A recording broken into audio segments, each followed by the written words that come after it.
A very warm welcome to you. One is so glad you have found your way to this quiet corner, a place to set down your burdens for a time and simply be. This story has been crafted as a gentle companion for the evening, a soft and peaceful pathway to help you find contentment and drift easily into a restful sleep. If you find comfort in our time together, a simple like is always appreciated, and subscribing or leaving a kind comment helps our small sanctuary grow. Tonight we will be visiting the Archive of Kindled Things, a place where all the warmth of gentle days is gathered and remembered. Here, among walls of sun-soaked wood and gardens that glow with retained light, you may find a quiet respite. Step inside, let the stillness envelop you, and allow the story of the Slow Compendium of Warmth to bring you a deep and lasting calm. Chapter 1. The Archive of Kindled Things. One must imagine that all long journeys have a similar feeling at their end, a quiet and gradual release, like a breath held for miles and finally let go. Oren felt it in his shoulders first. A slow unwinding of a knot he had long since forgotten was there. He stood at the edge of a shallow valley, looking down at a structure that seemed less built and more grown, a low circular building of pale, seamless wood that curved into the landscape as if it were a natural part of the hill. It was the Archive of Kindled Things, and even from this distance, he could feel a gentle, ambient heat rising to meet him, a silent and comforting welcome that smelled faintly of chamomile and dry earth carried on the slow-moving air. The path down was made of packed earth, soft and yielding underfoot, and with each step the world seemed to grow quieter. The distant chirping of unseen birds faded, replaced by the soft whisper of his own footsteps and the sigh of a breeze passing through the broad-leafed trees that sheltered the valley. The archive grew larger, and he could see now that the wood it was made from, a type he had heard called heartwood, possessed a faint luminosity, as if it had soaked up 1,000 afternoons of sunlight and now held them as a deep internal glow. The feeling of warmth intensified, a physical presence that wrapped around him like the finest blanket, and he felt the last vestiges of his long travels simply melt away into the peaceful air. The door was a simple curved section of the wall with no handle or latch. As Oren approached, it swung inward with a silent, deliberate slowness, revealing a curved corridor bathed in that same soft golden light. A woman stood there, her smile as gentle as the warmth that filled the space. This, he knew, was Nora, the keeper. She held a steaming ceramic mug in both hands, and the fragrant steam that rose from it smelled of honey and a hint of clove. Her voice, when she spoke, was as soft as the rustle of old, well-loved paper. "Welcome, Oren," she said, her tone one of simple, happy fact. "We've been keeping some tea warm for you." She passed him the mug, and the heat that radiated from the smooth, unglazed ceramic was immediate and profound. It was a living warmth that seeped into his palms and traveled up his arms, a feeling of deep and settled comfort. He took a slow sip, the honeyed liquid coating his throat with a soothing sweetness that tasted of sunlight and summer flowers. Nora guided him down the corridor, their footsteps making almost no sound on the wooden floors that felt strangely soft, almost springy beneath his worn boots. The air itself was thick with tranquility, carrying a complex and wonderful scent of old wood, drying herbs, and the clean, sweet aroma of aging paper. Oren's room was just off the main passage, a simple space with a low bed covered in a thick woven quilt and a single wide window that looked out onto a garden.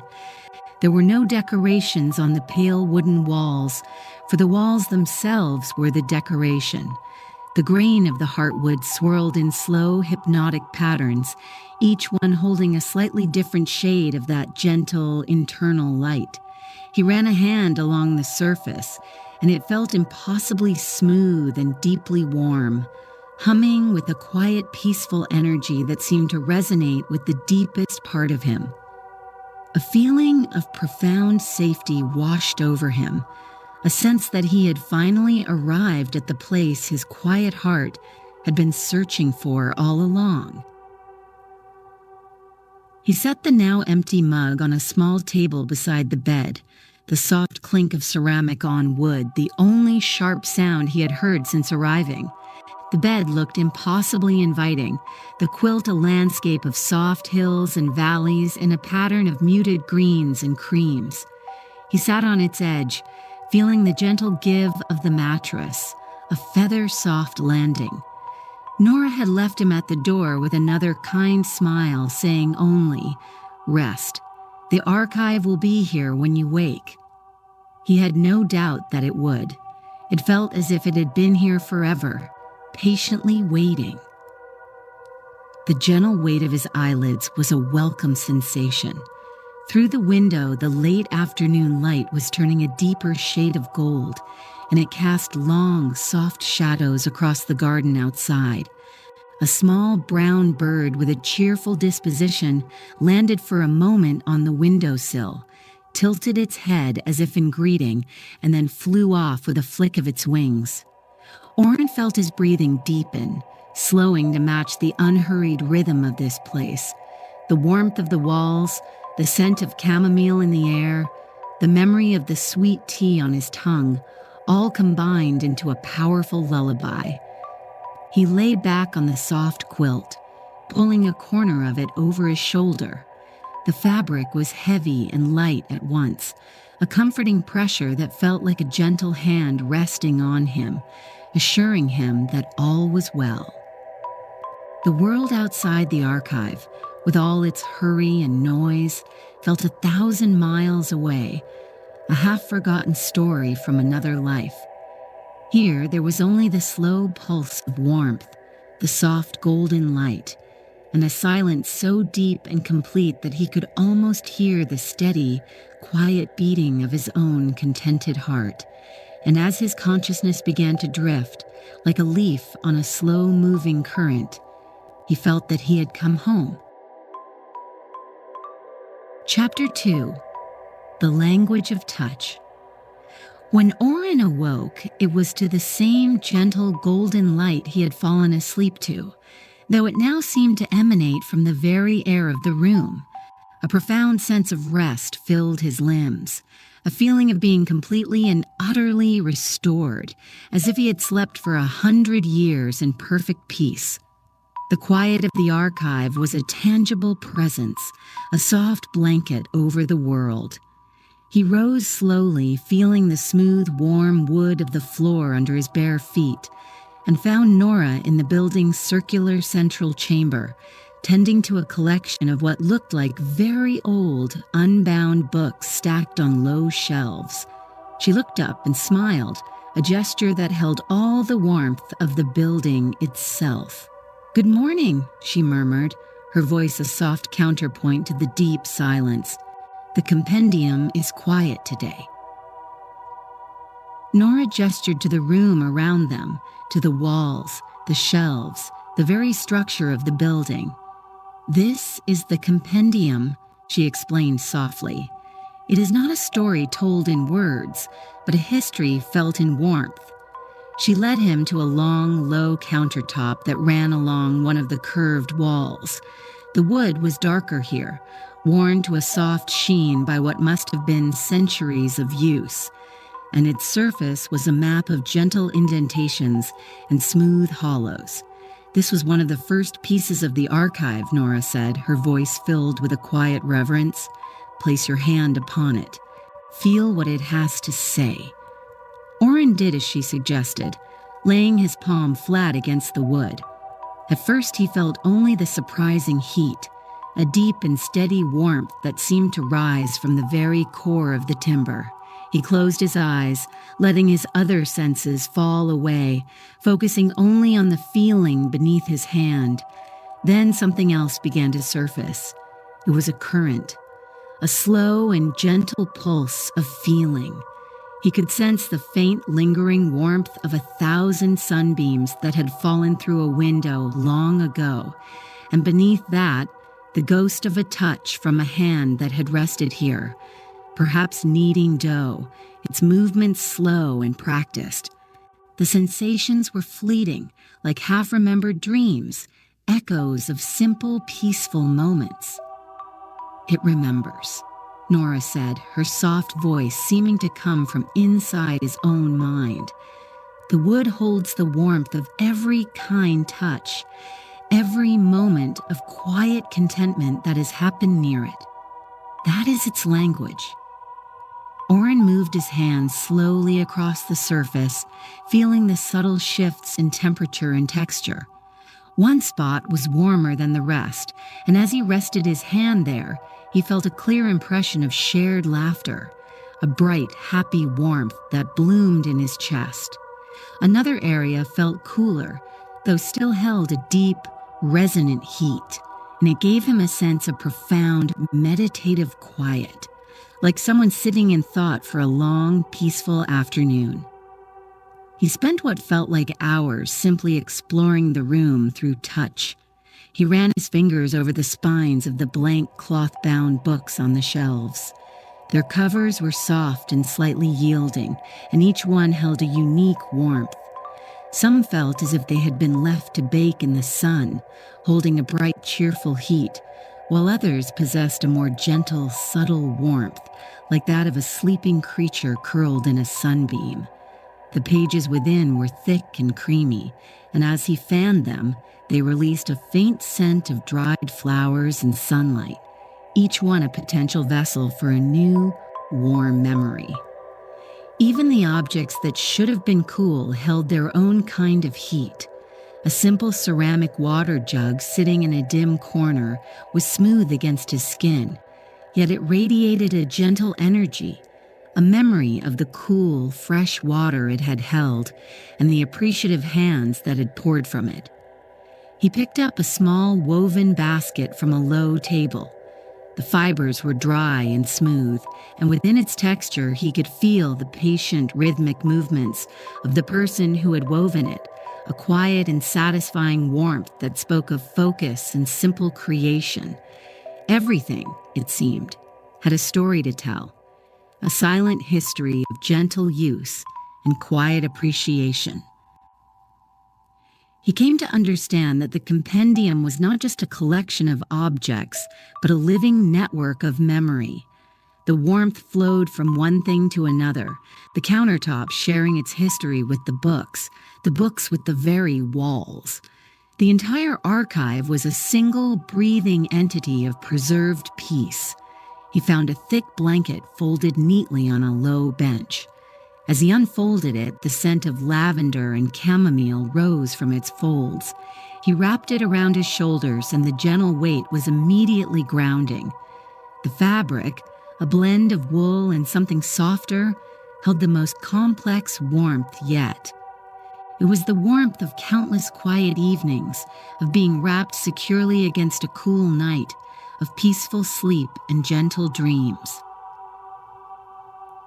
It was a language without words, a form of communication that bypassed the mind and spoke directly to the heart. There was nothing to analyze or decipher, only to feel. The experience was profoundly calming, anchoring him completely in the present moment, in the simple, direct sensation of touch. His own thoughts, which often raced with maps and routes, grew still and quiet, content to simply observe and feel. He felt a deep sense of connection, a feeling that he was part of this long, unbroken chain of simple, peaceful moments. He was not just a visitor in the archive, he was becoming a part of its gentle story, his own quiet presence adding another layer of warmth to its slow, silent compendium. Chapter 3. The Garden of Retained Light. The following day, after a morning spent in quiet contemplation, feeling the stories held within a simple wooden bowl, Nora led Oren outside into the Archive's garden. It was a space as thoughtfully and gently arranged as the building itself, with soft, winding paths of dark, loamy earth that felt cool and springy under his feet.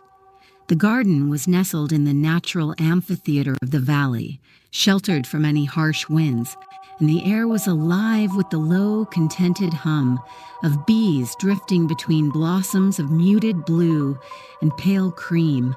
A delicate, clean scent of growing things and fertile soil filled his lungs with each slow breath. Nora pointed to a cluster of plants with wide, cup-shaped leaves of a pale, silvery green.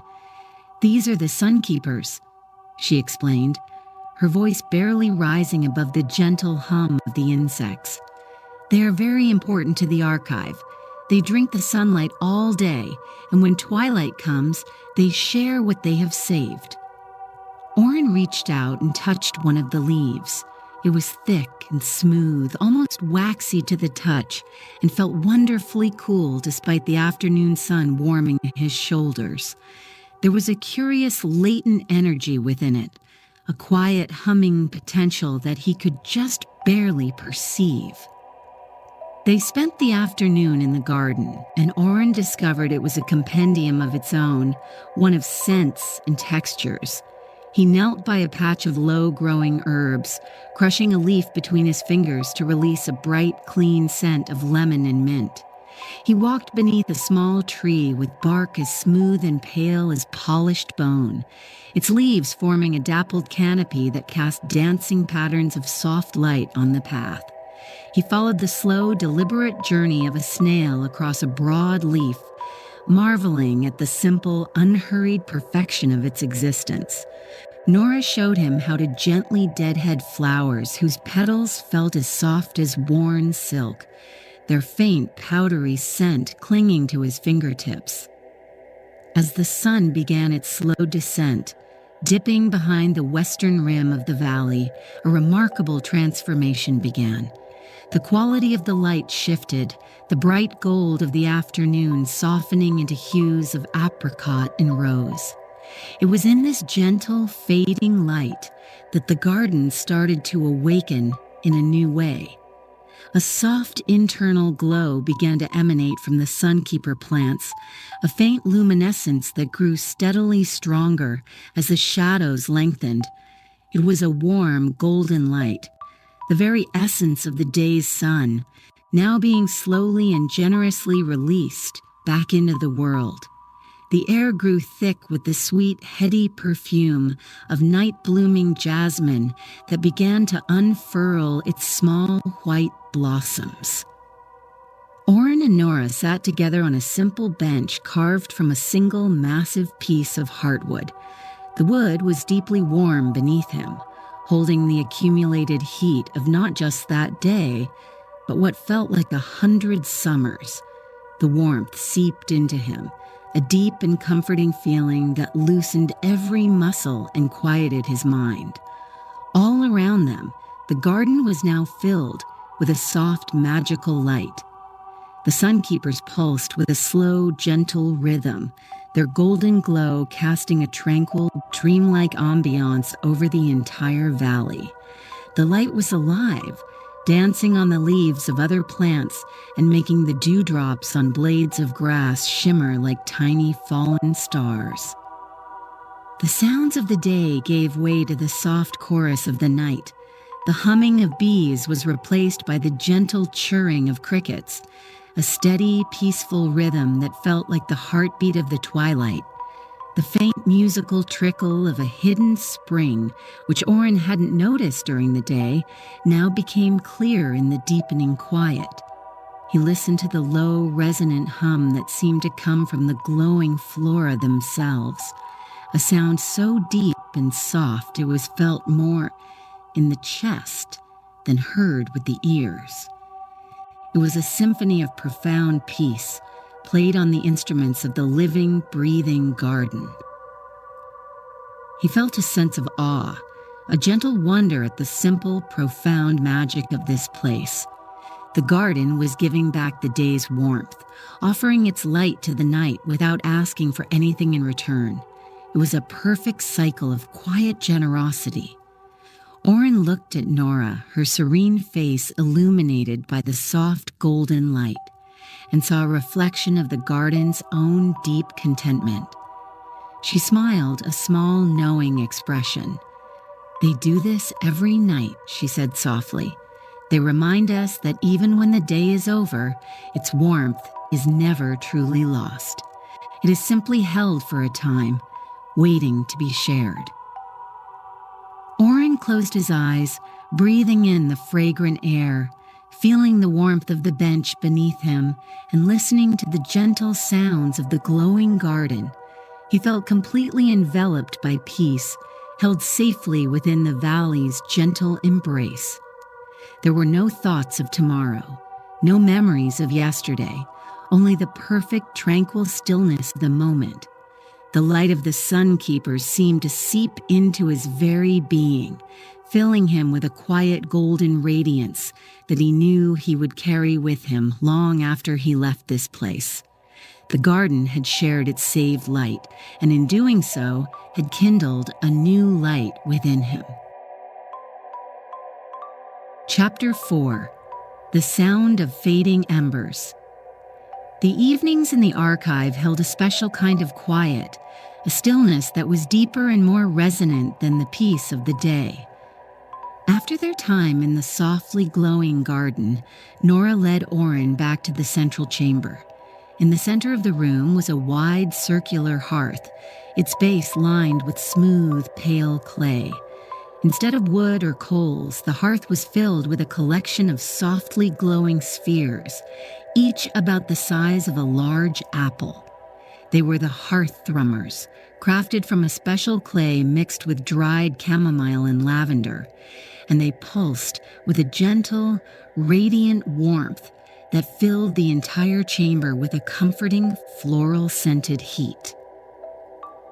The only light in the expansive room came from these spheres, a soft, honey-colored glow that seemed to be absorbed by the warm tones of the heartwood walls, creating an atmosphere of profound coziness and safety. The light cast no harsh shadows. It simply pooled in the center of the room and faded gently into the curved, book-lined walls. Oren settled into a low, comfortable chair with cushions as soft as clouds, while Nora took a seat opposite him, a thick, leather-bound book resting unopened in her lap. They did not speak. The silence in the room was not empty. It was full, rich with the hum of the building and the deeper, resonant thrum of the glowing spheres. Oren focused his attention on that sound. It was almost inaudible, a deep, low-frequency hum that was more a vibration than a sound. He felt it in the soles of his feet through the wooden floor, in his chest as he breathed the warm air, and in the arms of the chair where he rested his hands. It was a steady, calming rhythm, like the slow, deep breathing of a sleeping giant. The sound seemed to bypass his ears and travel directly into his bones, a primal lullaby that vibrated with absolute peace. It was the sound of warmth itself, the audible expression of the archive's deep and abiding calm. As he listened, Oren felt the last remaining threads of his active thoughts begin to unravel. The mental maps he so often charted, the quiet observations he usually cataloged, all of it softened and dissolved into the gentle, thrumming air. His mind became as smooth and quiet as the surface of a deep, still pool. He was aware only of the simple, present sensations, the soft fabric of the chair against his back, the delicate scent of lavender from the hearth thrummers, the gentle, radiant heat on his face, and the deep, pervasive hum that held everything together. Nora, after a time, picked up her book. Its binding was warm to the touch, another small piece of the compendium. She opened it, and the sound of the thick, soft page turning was a gentle rustle, a perfect natural counterpoint to the steady thrum of the hearth. Oren watched the slow, deliberate movement of her hands, the quiet focus in her eyes as she began to read.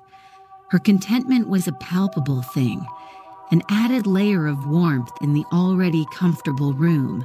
Her peaceful presence made the entire space feel even safer, even more serene. He let his gaze drift around the circular chamber. The faint light from the hearth caught the swirling grain in the wooden walls, making the patterns seem to move and flow in a slow, endless dance. The spines of the innumerable books on the shelves were dark, silent sentinels, each one holding its own unique stored warmth, its own collection of quiet moments. The entire building seemed to be breathing around him, a slow, deep inhalation and exhalation of pure tranquility. He felt his own breath synchronize with this imagined rhythm, growing deeper, slower, more effortless with every passing moment. A feeling of profound acceptance settled over him. Here, in this room, there was nothing to do, nothing to achieve, nothing to become. There was only being. He was a part of the quiet, a note in the gentle hum, a thread in the tapestry of warmth. The feeling was liberating. The quiet pressure to always be observing, always be mapping, a gentle habit he had carried for years, finally lifted completely. He was simply Oren, a man in a warm room, feeling a sense of peace so complete and absolute. It felt as if it stretched back to the beginning of time and would extend forward into eternity. He must have drifted into a light, peaceful slumber, for he was gently roused sometime later by the soft clink of ceramic. Nora was placing a cup of steaming herbal tea on the small table beside his chair. The scent of mint and chamomile rose to meet him. She had not said a word, simply offered this small, kind gesture. He smiled, a slow, sleepy expression of gratitude. The hearth thrummers still glowed with their steady, soft light, their deep hum a constant, reassuring presence. Holding the warm cup in his hands, Oren felt that the sound of fading embers was the most beautiful sound in the world, for it was the sound of perfect, untroubled peace. Chapter 5. Carrying the Warmth. The morning of Oren's departure arrived as gently as every other morning at the archive, with soft, diffused light filtering through his window and the distant, contented hum of the building itself. He felt no sadness at the thought of leaving, only a deep and abiding sense of gratitude. The peace of the archive was no longer just around him. It felt as if it had settled deep within him, a warm, glowing ember in the center of his being. He had arrived weary from a long journey, and now he felt so profoundly rested that the idea of travel seemed as effortless as breathing. He packed his few belongings slowly, his movements unhurried. The simple act of folding his spare shirt was a meditation, his hands feeling the soft, worn texture of the cloth. He ran his palm over the smooth, warm wood of the windowsill one last time, a silent gesture of farewell and thanks. The swirling patterns in the grain seemed to glow a little brighter in response. He knew that a small part of his own quiet contentment would now be held here, a new, faint layer added to the compendium's vast and gentle history. He found Nora in the entrance corridor, bathed in the soft morning light slanting through the open doorway. She was holding a small object in her palm. As he approached, she held it out to him. It was a perfect smooth sphere of heartwood, about the size of a pigeon's egg, polished to a soft sheen by long and gentle handling. It was deeply, wonderfully warm to the touch, a concentrated point of the archive's pervasive heat. "A piece of the compendium for your pocket," she said, her voice warm and kind. so you never forget the feeling of this place. Oren took the wooden sphere, and its warmth spread instantly through his hand, a familiar and comforting sensation. He closed his fingers around it, the smooth spherical shape a perfect fit in his palm. It felt alive, pulsing with a slow, gentle energy. He could feel the memory of the sun-drenched garden within it, the echo of the hearth thrummer's deep hum, and the quiet, contented peace of 1,000 gentle afternoons. It was not just a piece of wood, it was a vessel, a tangible piece of the tranquility he had found here. "Thank you, Nora," he said, and the words felt small, wholly inadequate for the gift he had been given. She simply smiled, a gesture that conveyed a complete and mutual understanding that went far beyond language. There was nothing more that needed to be said. They stood for a moment in comfortable silence, the quiet air of the archive a gentle embrace around them. The scent of chamomile and old paper was a final, soft farewell. He stepped out of the silent doorway and into the cool, fresh air of the valley. The morning was bright, and the leaves of the trees that lined the path shimmered with dew. He turned back to look at the archive one last time. The low, circular building seemed to almost disappear into the green hillside, its pale wood glowing with a soft, welcoming light. It looked less like a building he was leaving and more like a gentle friend he was bidding a fond adieu, knowing he would see them again. As he walked up the soft, earthen path out of the valley, he kept his hand closed around the small, warm sphere in his pocket. Its steady heat was a constant, gentle reminder, an anchor to the stillness he now carried. He began to notice the world around him with the new senses the archive had awakened in him. He could feel the warmth of the morning sun on his face in a new way, appreciating its gentle, life-giving heat. He could feel the subtle warmth in the dark, rich soil of the path beneath his feet. The world itself, he realized, was its own kind of compendium. The quiet journey ahead of him no longer felt like a search. Oren, the cartographer of quiet places, understood now that the most important map was not one of roads and landmarks, but one of internal peace. The archive had not given him a destination. It had given him a new way to travel. He reached the crest of the hill and paused, the little wooden sphere a warm weight in his palm. He felt its gentle, reassuring pulse and knew, with a certainty as deep and quiet as the archive itself, that he would never truly be far from home. The warmth was with him now, a quiet promise of peace, held safely in his hand and in his heart.